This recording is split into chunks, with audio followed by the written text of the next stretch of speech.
بسم الله الرحمن الرحيم. سأل سائل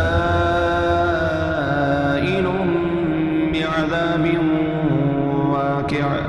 للكافرين ليس له دافع من الله ذي المعارج تعرج الملائكة والروح إليه في يوم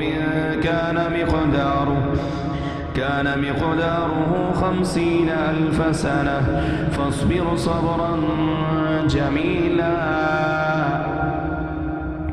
إنهم يرونه بعيدا ونراه قريبا يوم تكون السماء كالمهل وتكون الجبال كالعهن ولا يسأل حميم حميما يبصرونهم يود المجرم لو يفتدي من عذاب يومئذ ببنيه وصاحبته وأخيه وفصيلته التي تؤويه ومن في الأرض جميعا ثم ينجيه كلا إنها لظى نزاعة للشوى تدعو من أدبر وتولى وجمع فأوعى إن الإنسان خلق هلوعا إذا مسه الشر جزوعا وإذا مسه الخير منوعا إلا المصلين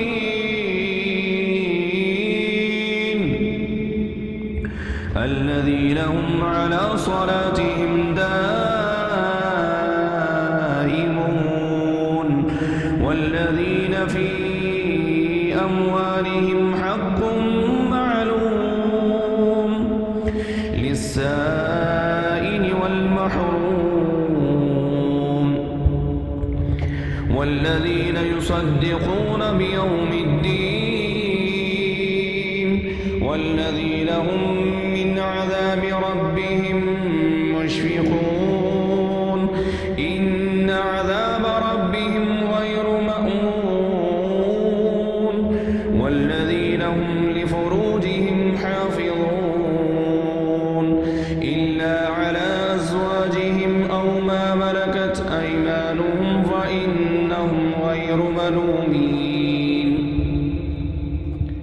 فمن ابتغى وراء ذلك فأولئك هم العادون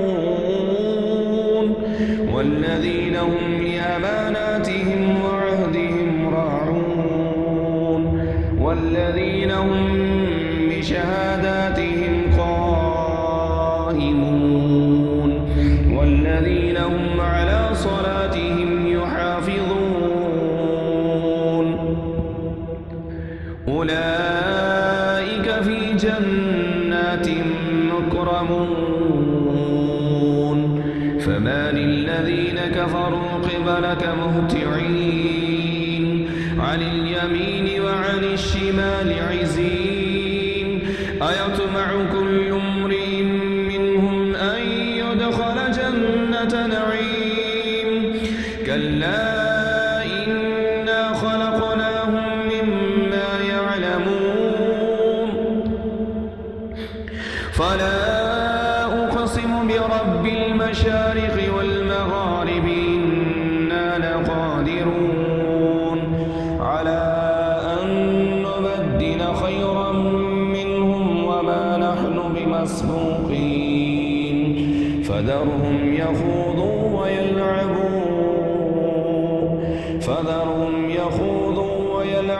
حتى يلاقوا يومهم الذي يوعدون يوم يخرجون من الأجداث سراعا كأنهم إلى نصب